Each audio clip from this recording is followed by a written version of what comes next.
You're on mute. Muted. You're on mute. I'm unmuted now. Okay. All right, Anybody so here we have go. questions? Yep, so I think we're all set. Well, let's get started first. So welcome back to the Now Monthly Holistic Actions Q&A webinars. We've got Dr. Christina Chambreau, myself, Jeff Feinman, and I see Jeannie is here to answer any raw feeding out questions. And like Christina just said, shoot, if you have any questions, we're gonna Raise your hand is one way to do it, or there you go.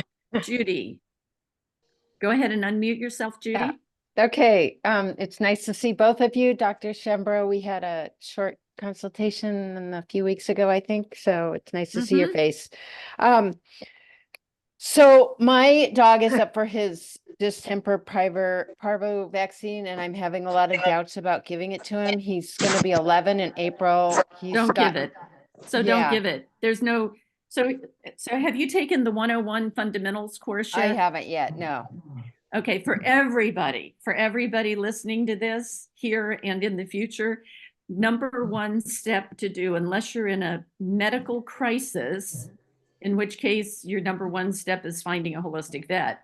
But for everybody else, if you're not in a medical crisis, the number one thing to do is take the free course. This is not just for members.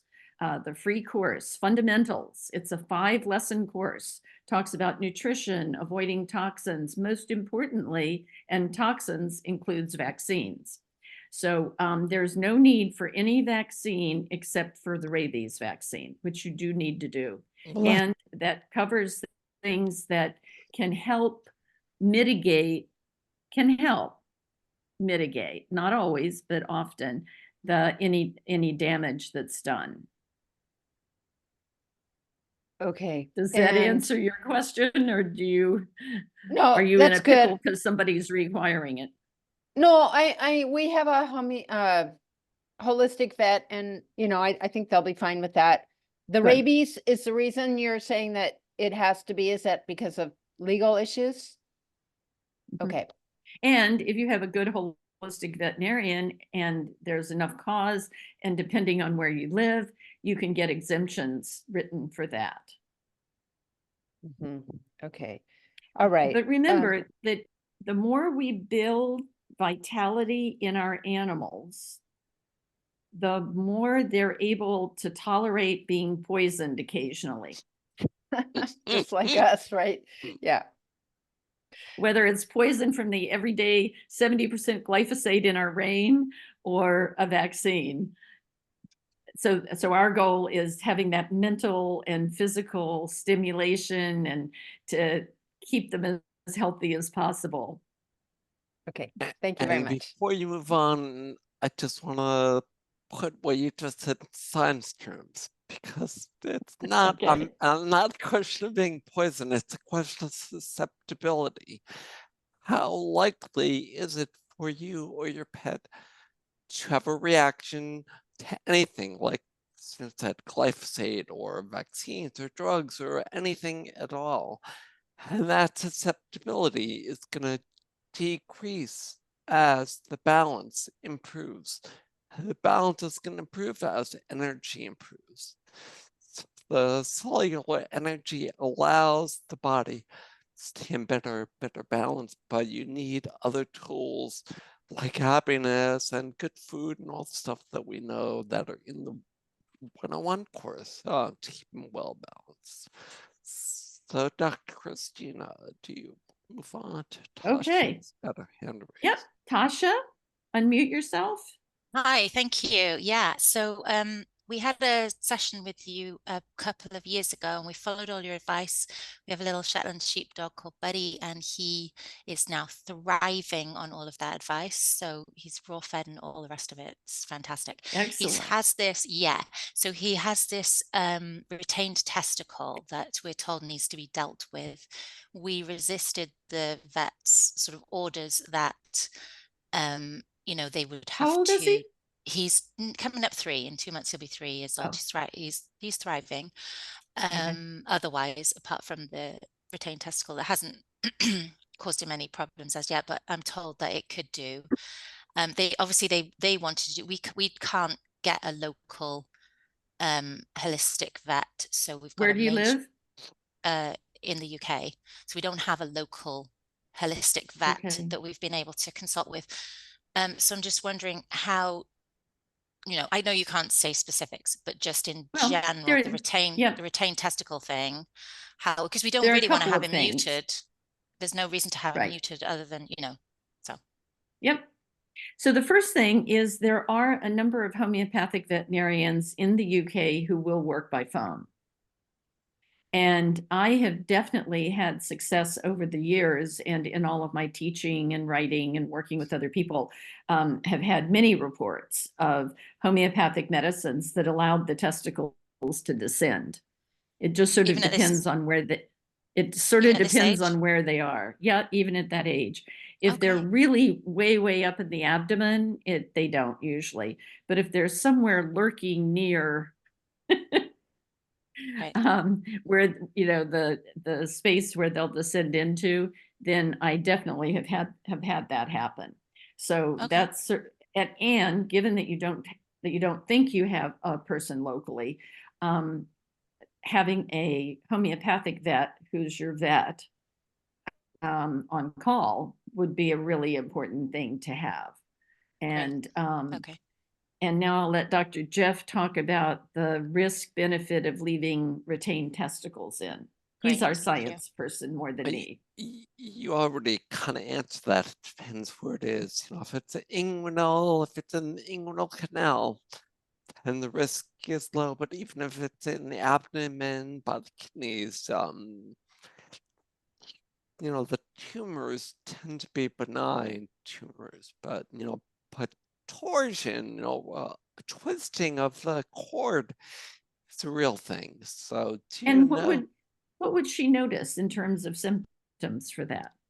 Yeah, that's an acute, severe medical emergency. I mean, vomiting, collapse.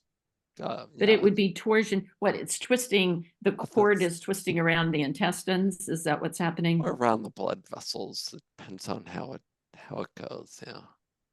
And in terms of if you're really working at building vitality and balance, likelihood of that? I've never seen it. Okay. There we go. Oh, Neither wow. have I. Because that's the opposite of what I was told, that it's really very dangerous and should be dealt with immediately. Is kind of the advice, the mainstream. Well, what you have to realize, Tasha, and we talk about this a lot at Holistic Actions. Are you a Holistic Actions member? No, I was, but I'm intending to be Okay. again. Okay, good.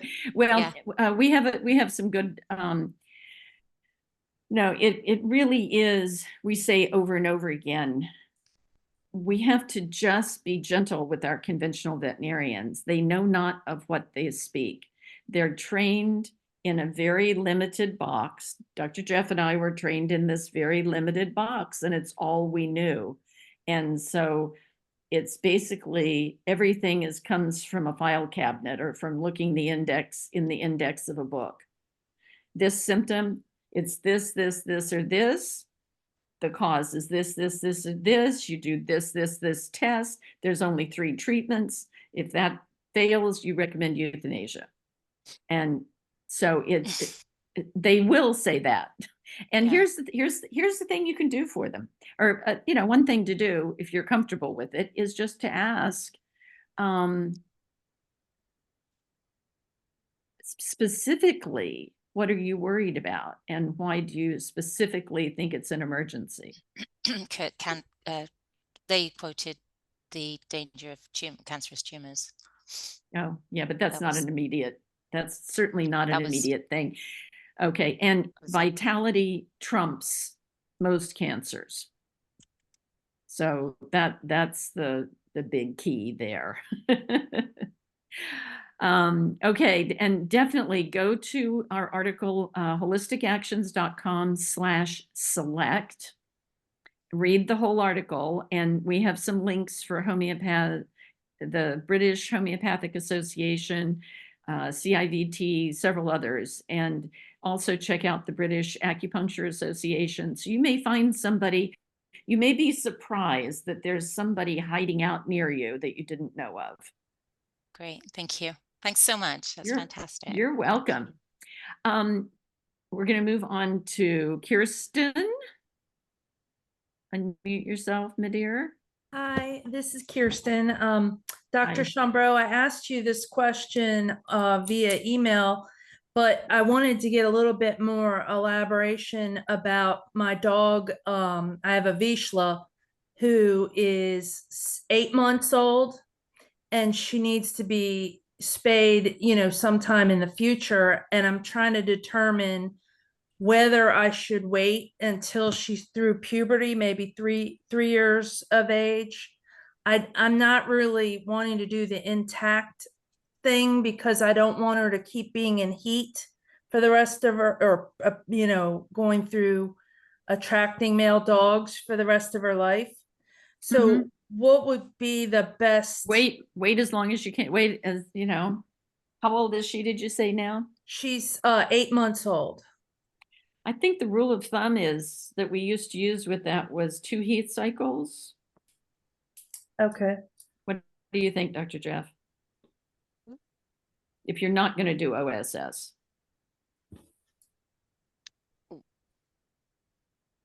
It depends. I mean, On? I mean, for me, the rule of thumb is 6 or 7 years of age. So Okay, I'm fine with that. I mean, what you will hear, Kirsten, is the conventional veterinarians will say, oh, you have to do it before their first heat because otherwise they're going to get mammary tumors. But again, that is not even in the conventional field considered absolute. And the conventional field is now recommending the OSS. So therefore, they've sort of pushed that concern to the back. So that's like old info. And so you don't have to worry about when you do it. So part of it has to do with you too. It's like after 2 heats, I would go through at least 2 or 3 heats. But if after like the second heat, you're like, oh my God, I can't stand this. The family is upset, whatever, then go ahead and do it. There's nothing we do. There's no one right answer. Okay. So there, Yeah, I'm just worried about the really hemangiosarcoma. It seems like the dog is a Vizsla, Hungarian Vizsla, and I'm worried about hemangiosarcoma because it seems like the breed is getting a lot of that. But that's not related to spaying or neutering. I mean, Well, Yeah, the NIH study showed that it's less likely the longer you wait to spay. Well, I would wait at least 2 heat cycles. Okay. Thank you. I appreciate it. But again, that's not magic. That's right. Here you've got 6 years, 2 heat cycles like that. Right. Thank you.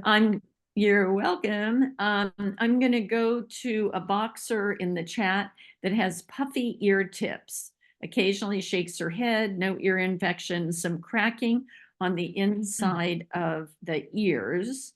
And this is a boxer, but luckily the ears are not cropped. So that's wonderful. And if she's 10 years old, so you can go ahead and just unmute yourself if you would like. Can you hear me? Okay, good. Yep, Okay. we can hear you. So it started a year ago when she was 9. What happened then? Was there anything new at that point? Nothing new. That's the weirdest thing. I just, we woke up one morning and preparing her for her walk. I noticed she kind of shook her head before I put her collar on. And then I brushed down her ear with my hand and I noticed that it felt kind of puffy. And so I turned it over, saw there was a little crack, and it is like it's fluid filled. My vet didn't think it was blood at all. But he couldn't get a guess for what it was. He said it could be something, oh my gosh. But it's not gotten any worse. It's not gotten any worse over this time. Okay. So number 1, for anybody that's having problems with ears or skin, ears are mostly skin, the part of the ear that we deal with dogs and cats. And every time you look at them, you see this and you go, oh, poor dog, they're scratching. Oh, because we see it, it's like in our face. So there's a mental shift for you to make. Every time you see or feel something that's on the outside, I want you to go, yes, yay, I'm so glad your energy field is vital enough to keep the imbalance on the outside. Nobody ever dies from that. Good That's point. number one, is be very glad it hasn't gotten worse even. So that's excellent. And then step two is for any disease, you want to be looking at have you done the fundamentals course? No, I have not yet. Okay, so definitely take the fundamentals course. You Okay. want to be feeding the best diet, which we She's believe on is a fresh food diet. Yeah, she is. But there are tweaks to it that you may want to do. When Okay. you see a symptom, any symptom, change in beam, behavior, energy, appetite, mood, a particular symptom, or one of the early warning signs of illness, like just a little goop coming out of their corner of their eye, that means they're not completely vital. Something's off. So you check the diet and maybe you try something different for the diet. Maybe you've been doing the same thing for years and you go, okay, well, something's happened to change that. So play around with the diet. Maybe play around with a skin type of supplement. Number two is check that you're doing adequate physical and mental stimulation for that particular animal, that you are not stressed, that you're not worried. And then start looking at energetic approaches that you can try, like Reiki, Eden Energy Medicine, Webb, Bingston Method, all the ones. We have many, many speakers on that. For those of you who are not members, much of it you can see on YouTube, our YouTube channel, and be sure you like it and follow us when you go there. And because it makes a difference to get more people educated about this information. And so focus on that whole sort of energetic healing, energetic realm. And then if you feel, that's good, I'll do that.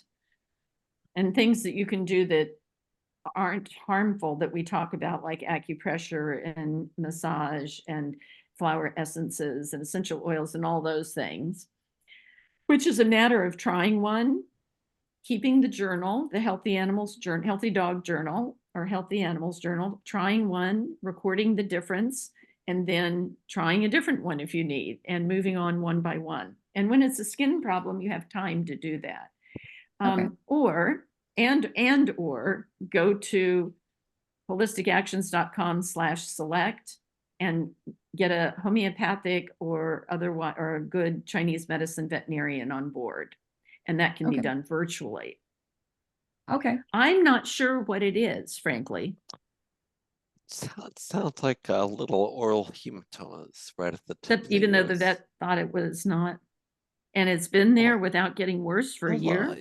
Well, it'll go down a little bit too. And then I can get the little, the crack healed up pretty good. And then she'll shake or something. And then it splits back open. Right. Christina, that's the only thing I can think of. Well, latent Sora. That's what right. Yeah. Well, absolutely. Yeah. I mean, so that's why we're building Vital Force. Yeah. So does that make sense? Yes, in terms of what to do. Excellent. Yeah.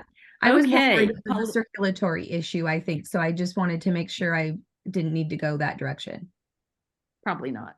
Yeah, okay. Thank you very much. But definitely get a holistic vet on board. Okay. All right. Thank you. Good.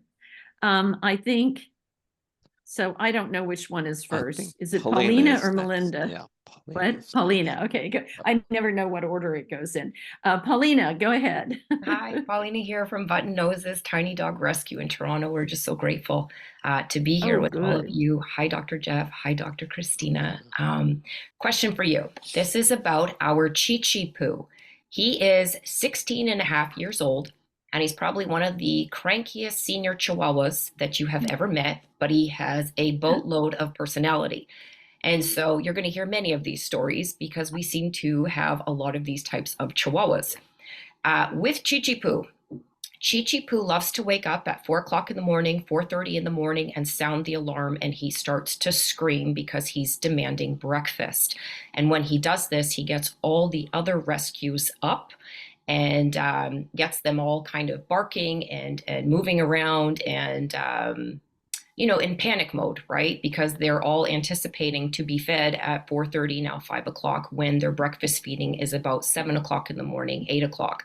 So Chi Poo gets a late bedtime snack in hopes that he won't wake up at that time for a morning feeding. And it would be okay if he did wake up anyways to be fed, but it's just the sound of the alarm that ends up causing so much chaos within the rest of the household. And is there anything we can do to help taper just some of, I guess, the excitement with Chi Poo? So what holistic modalities are you already using at the rescue? Energy type methods or for Chi Poo at this point? For anybody. For anybody. Okay, so for anybody, depends on which dog it is. So some of the dogs are already being raw fed, fresh food fed, or freeze dried, depending on what they will eat or what they won't eat. So that's what we do. Next. The next thing we do is if we find homeopathic remedies for them, that's an easy fix for us to be able to give them. So if we're dealing with anal gland issues, right away we'll choose silica. So based on the information that we have that we're given, we do that. They also do have a holistic vet that will see them from time to time, but we can't always and who is that? bring our babies there. The holistic who is vet, that? Dr. Sasan Hyatt in Newmarket. Okay. Yeah. We're just always looking for other ones. And what else? Anything else? And that's pretty much it. Yeah. So a couple of things. There is, and Dr. Jeff, maybe you can put this in. There's a man and his wife in Arizona who rescued Chihuahuas, and it's like Chihuahua Ranch or something. Yeah. And they take very ill Chihuahuas and have many of them live well into their 20s. And so I would definitely check them out for the types of things that they do. And then the second is, if you want to learn more about homeopathy for you guys to use, go to, I'm sorry, are you a member of Holistic Actions? The rescue is. The rescue is, okay. Yes. So click on the library and then homeopathy button, and then scroll to the bottom of the homeopathy page. Read the whole page is good, but at the bottom of the page are 2 introduction and 1 intermediate homeopathy for animals courses that were entire weekends that we live streamed. So huge value. You'll learn a lot. And then the whole year of 2020, I think it was, the final Friday, the final Monday night webinar of each month was on homeopathy. Now, for this pup, the other thing I would learn, write down Joan Ranquet, Ranquet, everybody. She teaches multiple courses on animal communication and a variety of energy healing methods, including scalar wave, Reiki, emotional freedom technique, and all of these can make a huge difference. So you need to learn one of them at least, but she's one. I'm just giving you her as one example. We have many speakers who've talked on these different approaches. So do some looking with us, because particularly for behavior issues like this, I tend to really lean towards the direct energy healing. Flower essences is another approach to go. And another is, which you could learn, I suggest somebody at the rescue become expert in animal communication, because that's the best thing right now until one of you gets good at it. Ask somebody, work with an animal communicator and say, hey, what's going on? What can we do to have this work differently? Thank you so much. I appreciate that. Any other comments, Dr. Jeff? Yep, just that what you said, I think it's a great place to start is with Rancho de Chihuahua and their practices. And Paulina, the rescue has access to the Sacred Paw Summit interviews. And on Friday, the guy that runs that sanctuary is one of the interviews, and his name is Stephen Cutler. I think what you'll learn is that all the stuff you're going to read in the one-on-one course and that already know is really, the only thing that maybe Stephen did excessively was exercise, because he's an extreme sports guy. So he would run up and down mountains with these chihuahuas like for hours a day. I had no idea. Chihuahuas, he'd take them out, the ones that could, he'd take them out for a 4-mile hike up and down the mountains. And then his wife would do a very slow walk for an hour for those who couldn't. And the other that he does, you might want to try this even at night, just before you go to bed with him, is a super slow petting. How long was it he said to do it? To take like, I don't know, really slow, super, super slow. 6 pets, I think he said, but check out their site. It's really good. I want to answer a couple of things quickly. Judy asked, what is OSS? That stands for Ovary Sparing Spay. And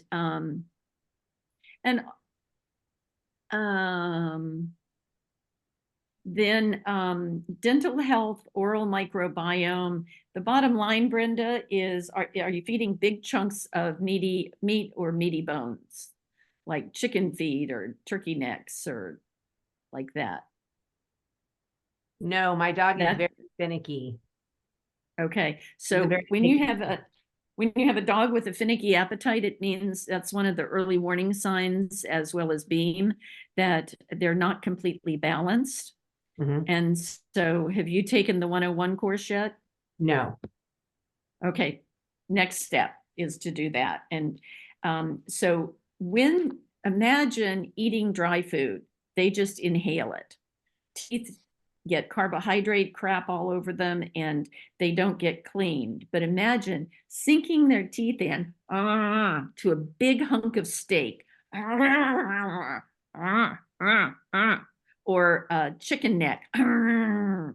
That's cleaning the teeth. Now, in addition to that, there are a number of, quote, things to be added to the water, et cetera, that can help clean.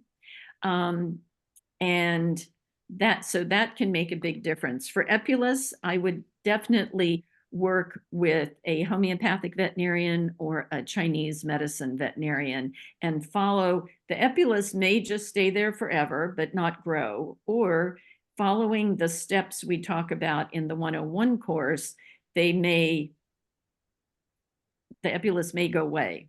And certainly with homeopathy, we've seen Epulus go away. Okay, thank you. Okay, Melinda, go ahead. Hi, thank you so much, Dr. Christine and Dr. Jeff. I really appreciate these times for us to ask questions and learn from all the other people who have asked questions. So I appreciate that. Always take a lot of notes. My question is, I think today I wanted to ask about one of our cats. She's 5.5 years old, long-haired, domestic cat, and she's probably for the last 3 or 4 years has had sneezing. And we worked with a homeopathic vet for a while and gave her some remedies and changed her diet. But financially, we're not able to go back to him for more advice. So I've taken the course here and I've been doing a lot of reading on and off, but not like completely focused. I've got a lot of things going. We have lots of animals, but she also has recently worked with a acupuncturist who does Chinese medicine, and he did nutritional muscle testing and has been giving her some thyroid support. But she still got this really forceful sneeze. Like she's like, achoo! And then sometimes she go, achoo, achoo, achoo, achoo, achoo, achoo, achoo, achoo. And 4 years ago, we had our local vet look, and she didn't find anything like physically of an obstruction or anything that might be causing that. She looked fine otherwise. So I'm not sure if there's anything else that from your expertise holistically could support her. How is she otherwise? Is she playful, active, eating well, good coat? Yeah, she's got a good appetite. She's got a good coat. She's a little Okay. cranky. She's been cranky.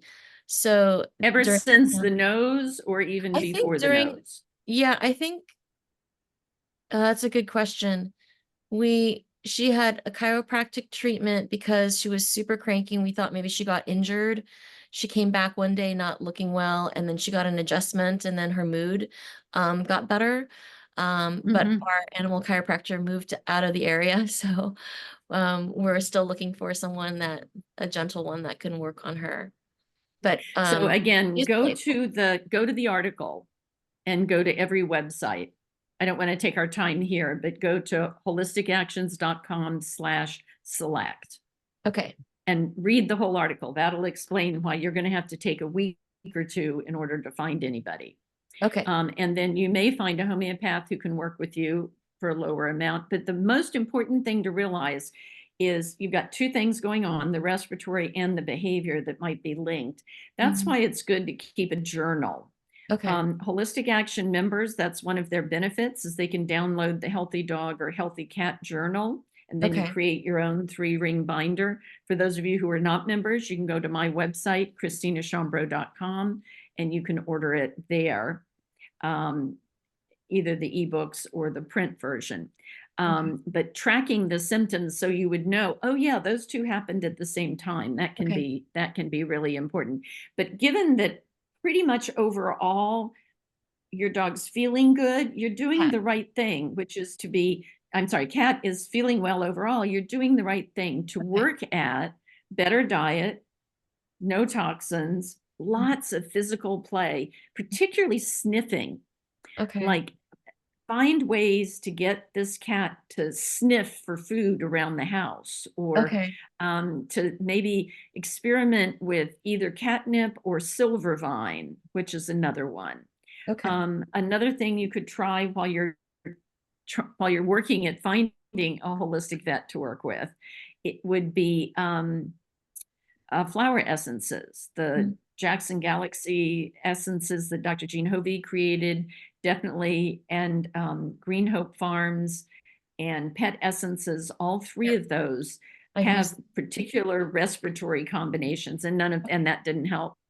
No, not for the allergies. Actually, I used it for she was grouchy with got 2 new kittens. That seemed to help. So then see. look up the respiratory ones. Okay. And it's not really an allergy to anything. It's an imbalance of the vital force. Right. Yeah, that's what I was thinking. That. Nothing changed in the house when she started to sneeze, like physically, or we didn't add it. Yeah, something. The other thing is, as I was mentioning earlier, animal communicator can really help with that as well. Okay, great. All right. Thank you. Sue Couts wants to know about a 15-year-old hound that has some dementia and did prolotherapy. I don't understand why he's too old and frail for prolotherapy. Many vets don't do any anesthesia for that. Oh, he's too stressed in the car to bring him anywhere. That's fine. So I would begin working with a homeopathic veterinarian, because the very best, particularly in an older, if this was a 2 or 3-year-old, I'd say here's some acute remedies you could try. But in an older dog, I think it's more important that you're rebalancing the whole field to have them really do well, including the dementia, to maybe getting better. And so that would be working with a homeopathic veterinarian, and they will work virtually. So, and you just have, so read the article, holisticactions.com/select, and you will be able to find one. If you're a Holistic Actions member, you can post in the forum, and all of those looking for vets, and we share back and forth. Oh yeah, I've used that one. Oh, that one's good, etc. Does that answer your question, Sue? Yes. Great. Thank you. Very good. Oh, and the other thing, do is go to Lori McCauley. Dr. Jeff or Jenny could type that in. She has a ton of videos. She does rehab. Excellent, excellent. And so there are exercises you can do that can be helping with that. And the other is we had a speaker at Holistic Actions on braces. So if you're not a member, you might want to become a member at this point, at least for a few months. Okay, thank you. Because you can access 7 years worth of material. Right, right. Yeah, I was considering a brace, but I just don't think he'll tolerate it. And I just, for what I know. Well, of then, him, yeah. Then go for finding a virtual homeopathic vet to work with. Okay. That might Thank be you. your best. All right. Thank you very much. At that point. Okay. Thanks. And Joni, the slow petting was the Stephen Kotler and the Chihuahua. It's back there. Oh, by the way, for everybody, at the end or whenever you leave, if you click on the 3 buttons, that's where you type in the chat, it'll pop up and says save chat, and it'll save it to your computer for you. So that's an important thing to do. And then you get all of these references that are all away. Oh, good. So a couple of things. Kirsten said the 101 course is excellent. She's only partway through it. And Lena says she's one of Joan Ranquet's graduates. And good, you've already messaged Paulina. Excellent. Right. Yes, that's right. I forgot. She works with shelters specifically. Thank you, Lena. So if anybody else here is with shelters, definitely contact Joan Ranquet on that. Peppermint essential oil is fine.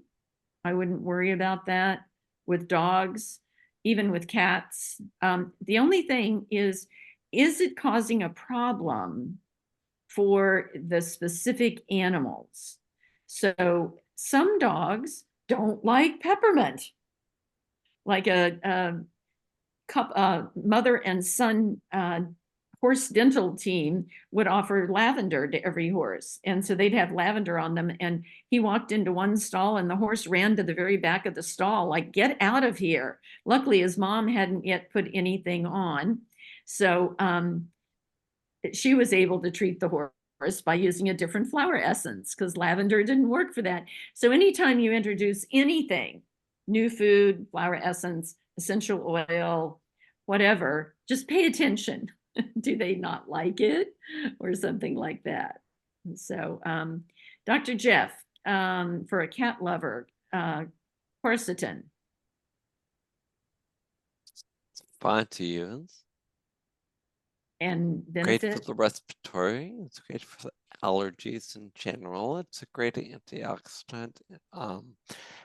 And also I added a couple of respiratory herbal tonics in the chat as well that Excellent. are really great. Excellent. Be sure you save your chat, everybody.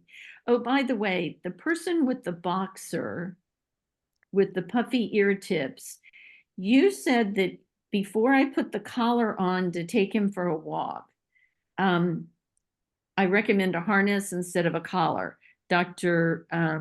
Peter Tobias has actually had ear problems clear up when people switched from collar to harness, and maybe you'd use a harness as well, but just checking. Riley has 2 questions about, she's taking the 101 course. In general, for any animal who is ill, I would tend to stay away from grains, although some of the high protein grains can be okay. There is no one right answer, but I would tend to stay away from grains for discoid lupus. Yes, Dr. Jeff, agree? Yeah, for sure. And I would be sure you're working with a homeopathic vet or a really good Chinese medicine veterinarian. And whole chicken legs and wings are absolutely fine, even with, you said increased dental wear, no problem. And they may even help strengthen the teeth. So there's more, so they may even get a little bit stronger. And be sure everybody save this chat, because there's a lot of recommendations in terms of different veterinarians, different products, things like that. A cat being ravenous is one of the early warning signs of imbalance. So of internal imbalance, if you know for sure they don't have roundworms. I mean, a cat with roundworms or maybe tapeworms may have a ravenous appetite. They don't all, but many of them do. And so other causes of ravenous appetite, I mean, multiple endocrine problems could cause that. Diabetes, I don't know about Cushing's per se. Hyperthyroidism for sure often has a ravenous appetite. So that's a few of them. And the other is, some animals, just like some people, need to eat more. But I did have a case decades ago where this cat was on canned food or raw food, but it didn't seem to matter. This cat would eat about 6 of the big cans, not tuna cans, but a big can, 6 cans of food a day. And with homeopathy, we were able to back it down a little bit. But this cat just always had a ravenous appetite. We never were able to cat lived to be 22, and they just had to pay a lot out for food. So, I don't know about that. And then Ruth said, Jenny, could you private message Ruth and send her and get her email and send the chat to her at the very end? Her computer quit and she lost the chat. That would really help me a lot. Chell Norton, current possible toxic food. Very interesting. So you have 350 cats. Are you a member of Holistic Actions, Chell? Can you unmute? Maybe not able to. Not everybody's able to. Yes in the chat. Okay. Oh, yes. Okay. So definitely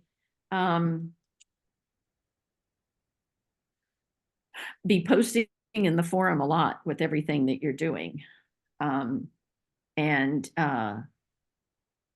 hopefully you're working with that you're doing some fresh food. I don't know. Be really cool. 350 cats. That's a lot. Wow. So the current possible toxic food situation, just try to feed fresh if there's any way you can feed fresh, is there? Then you won't have to worry about that. But otherwise, just find the brands that are good, unless you're doing just on donated brands. I don't know. That would be posted in the forum. Let's have a longer conversation on that. Shell says, use as much fresh as possible. Excellent. And Lauren said, Dr. Judy did a post recently of list of problematic foods. Shell, you might be able to get donations of fresh food, like literally from local farmers. I may be a little out of order here, so my apologies. Pamela says she can't add supplements for her 13-year-old male. Tried adding sardines, still refuses it with supplements. So if your cat is eating, is healthy and doing fine, don't worry about supplements. Make sure you're getting calcium into the cat, and then just keep exploring different things, and don't ever put the supplements in the main meal. It sounds like you're careful about that, but don't put it in the main meal. Always do supplements unless you have a great appetite. Put it in a separate treat meal and explore. I've been putting it in the main meal. Yeah, stop that, because we don't want to ever put, especially with cats, we don't want to put cats off their food. So you don't put it in the main meal. You work to getting their main meal as close to fresh as possible. And then you try to find minimize the number of supplements. You don't need a lot usually, and look for brands that are very palatable. There are a lot of supplement brands out there that even kiddies will like. My guess is Jackson Galaxy's website might have some pretty palatable for kitty. And now we have, and are you a member, Pam, of Holistic Actions? Yes, I am. Okay, good. Then do a post on the forum and ask Shell what they're using with their 350 cats. I bet they figured out which supplements are the most tasty. So let's get this community helping each other and working together. Thank you. I do have it mostly on raw food, but also some organic canned food, supplement. That's fine. There's no one right answer. The trick is, are we getting healthier and healthier? Do we have good beam, behavior, energy, appetite, mood? Are we having fewer and fewer of the early warning signs of illness? And that's why keeping a journal can really help. And Anne, yes, this is being recorded, so you will get the recording.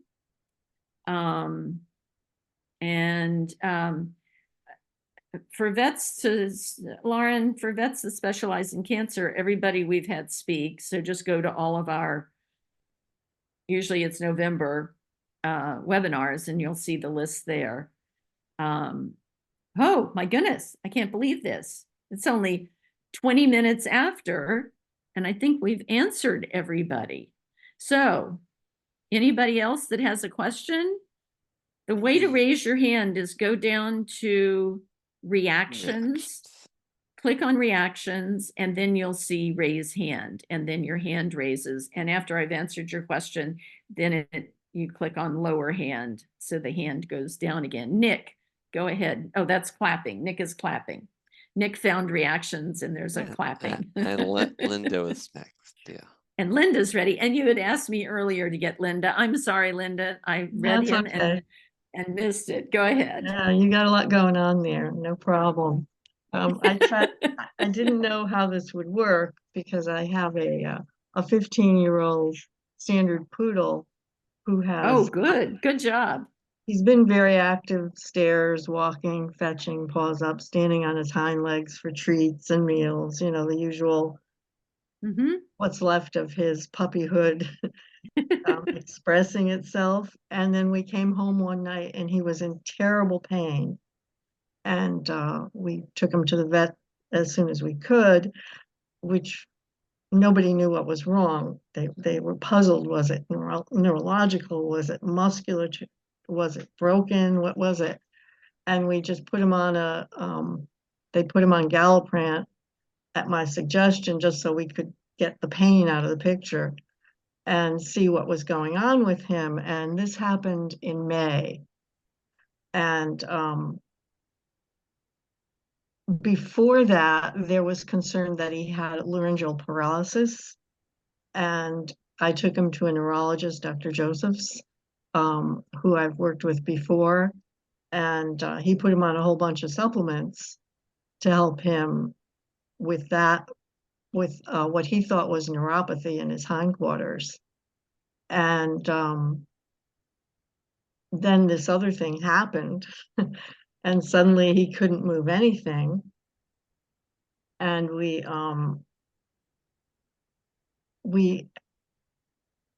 got him to feel better initially. And then we said, we have to look and see what this is. And we did an x-ray, and he had one of these like crazy femur heads that was likely responsible for an actual fracture in his right hind leg.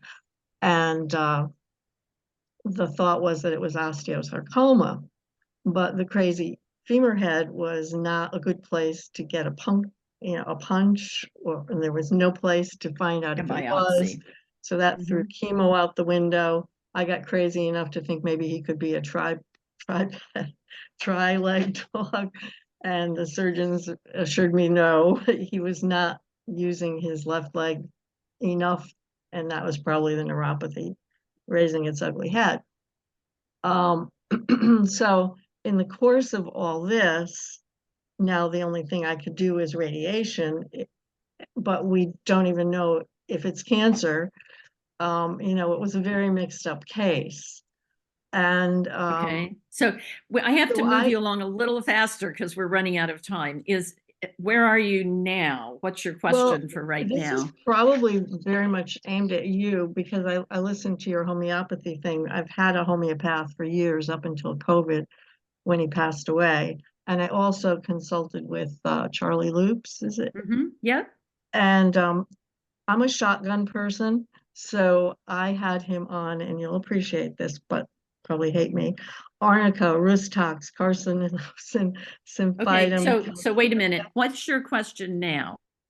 I'm trying to get your view of what I'm going through. That's okay.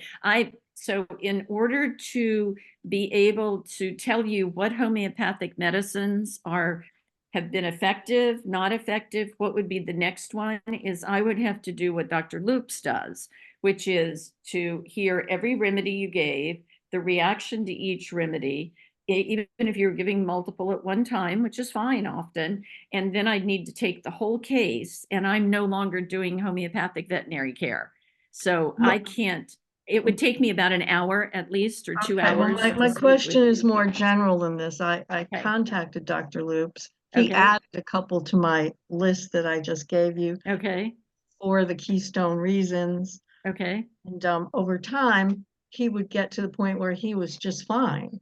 I mean, he didn't need assistance getting up. He didn't need anything. And good. Down, and I throw all the remedies aside. So I would, hold on to that. I would keep working with Dr. Loops. Okay. If you got that much improvement, you need to have one thing that I've noticed people tend to do is with conventional medicine, they set up follow-up appointments. That's just something conventional vets do. You go in for a treatment and then you got to have a follow-up set up. But with holistic, very often us holistic vets don't schedule the follow-ups, or that we don't schedule them soon enough, or we don't say as soon as things start to go downhill, call me right back. So make sure that you're working with Dr. Loops frequently enough, and be sure in the course that you looked at with me, read and reread the evaluation of the response, cure, palliation, and suppression. That's really important, as well as case taking. So I think that's the best. It sounds like you've done an amazing job. Absolutely amazing. Because you got him to where he was able to walk up. He's down in a lower level. I got it. Right. But he's 15. But he got up there. Those again, and I put him on pulsatilla, which was. I can't go into the remedies with you. Okay. This isn't okay. We really can't do that right now. So that's the next. If you want to schedule an appointment with me, I'm not treating, but if you want help in figuring out what's going on, that's what I do for my living. Yeah, I'd like pet health just coaching. an idea of what's.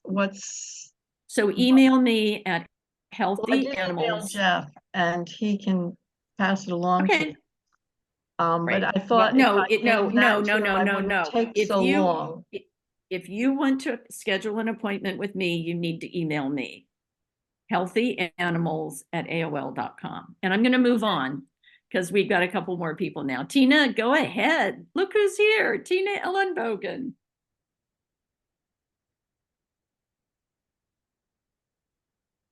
Go ahead. Unmute yourself. Sorry. There we go. I have an 11 and a half year old standard wire hair dachshund who was just diagnosed with systemic hypertension due to a few days of ADR that turned into obviously something in his eye, which got diagnosed as front and back retinal bleed and total blood in his eye from systemic hypertension. He had a regular checkup in July and a heart murmur. So in July, he didn't have any of those things. So now I've been exploring, now it's appears to be controlled. Cardiology determined he's got fine heart muscle, but excuse me, both valves have a murmur. I mean, he's got a, I'm trying to say this for not all vets listening, sorry. And That's okay. I'm just curious, and he's feeling fine. That was mid-November that this all started acutely. So I'm just wondering what support, what thoughts, support, what you might have to say, either of you. Wow. Yeah. What do you think, what was going on with the dachshund prior to the blood pressure Nothing. going up? Nothing. Oh, you mean the acutely? Yeah, back in when the acute episode happened. Oh, he what was triggered just it? sort of, no idea. See, this is an important question, everybody, to always go back to the beginning Yes. of the disease to see, oh, we painted the house. Oh, the husband and wife just split up. Or, you know, sometimes there's something that triggers it. Yes. So and he, you know, at this, he's a naughty little thing. I mean, I did scour my brain. Nothing. right. So, I mean, I don't know. There's so many. I do, you know, homeopathy, TCVM, looking at the whole dog and all of the little symptoms. This would be a, you know, one where you really need the whole case. I don't think it's any one thing. I don't think a Bach flower is going to be enough right here. I mean, he's on blood pressure meds and we've been checking it, and so that's better. Right. Now he's blind. He's blind in that eye, and he Right. will remain blind. Well, he may or may not. I've had him turn around. Well, So the ophthalmologist who I trust yeah, has but said he's conventional.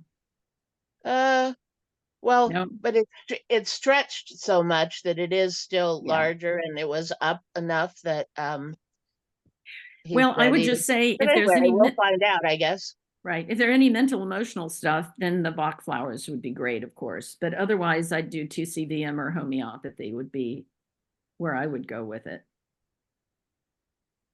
And maybe be able to get off In the blood addition to meds. blood pressure meds, you mean? Yeah. Oh, absolutely. Oh, you can do all of that can be done in addition to the blood pressure meds, and then they may not be needed. But oh yeah, you don't have to stop those first. And where would I turn for exploring which? You're going to have to just sort of pick one. If you go to holisticactions.com/select, it goes through how to find a holistic vet and gives all the different websites. Okay. And TCVM is going to be Chinese. No, herbs, not food necessarily, or both. All of the above. It could be acupuncture, laser, acupressure, Tui Na, food, Chinese food therapy, Chinese herbal supplements. Could be any one of the above. Okay. Any one or all of the above. Okay. I actually came on just to listen, but I thought, well, I'm glad you asked.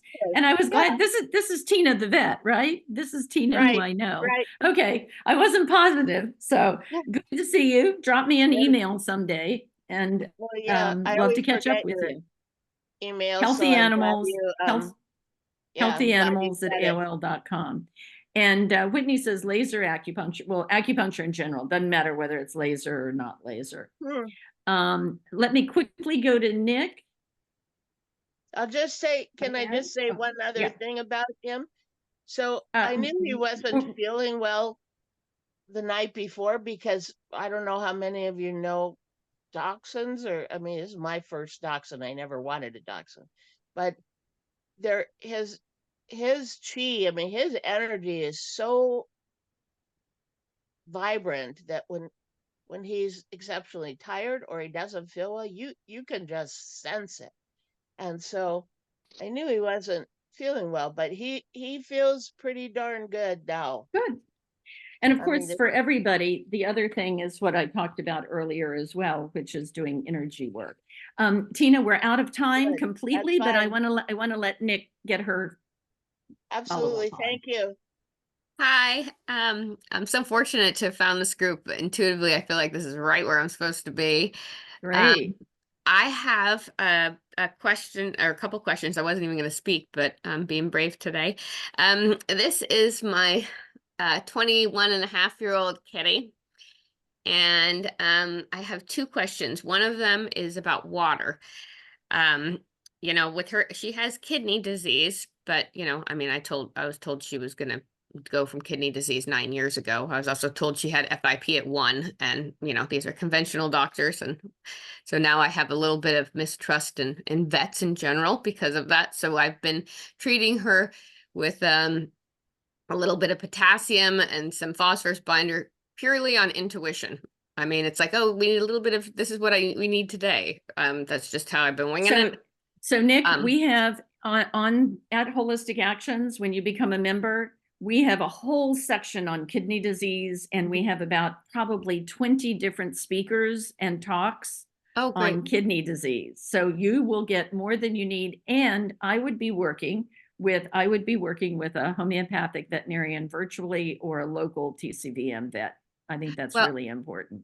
I wanted to know with water. I have access. My friend has kind of a creek that they get water for their house from, and it'll last in bottles maybe 2 days fresh. Should I be giving that, or is the mineral content too high? Because when I put it in my kettle, it kind of turns white. Or is it better for me to be doing like a distilled water or a bought spring water? What do you guys think? Dr. Jeff? I have no opinion. I'd be using structured water. Structured water like tap water or crystal geyser, or like, what do you mean?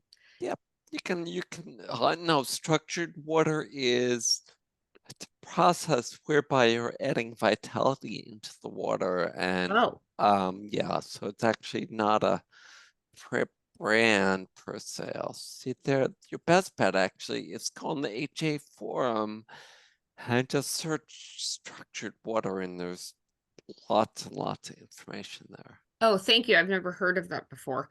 And then my other question is, she's gone up and down. I thought I was going to lose her a couple weeks ago, and now she's bossy and bratty and everything. She's back to how she was before. She's got a bump on the back of her head, like right by her neck and between her head, and it's been the same for years, and now it's bigger. No vet wants to touch it because of her age. And like what you said earlier is, oh, thank goodness it's on the outside and not on the inside. That totally resonated with me. And I'm like, okay, I'm going to start thinking that way, think positive. It is getting bigger. It's not as big as a pencil eraser, but a little bit under. Should I be concerned about that? I would not be specifically concerned about it. I would download the Healthy Cat Journal and create the timeline of everything that's ever happened, including when that appeared and how much bigger it got, and then notice if when it got bigger you had changed something, and maybe you can change something back because of that. And you'll be measuring it and tracking it, and you're not going to be focused just on the one lump symptom. You'll be focusing on all the symptoms. So that's, and in the book you can learn about evaluation of response, cure, palliation, and suppression, as of course there's so much on Holistic Actions to go back to on that. This is the Healthy Cat Journal book? Is that what you're talking about? Healthy Cat Journal, and that's a Holistic Actions member benefit. Wow, I haven't felt like I am just like sunk in right where I need to be in a long time. It's actually like wonderful, a good feeling. Wow. Excellent. I love it. Thank you so much. Thank you. You're welcome.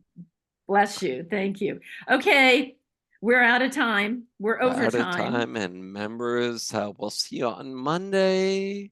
It's on Monday. Monday is otherwise not webinar Monday. We're here now. That's why. And then in a week.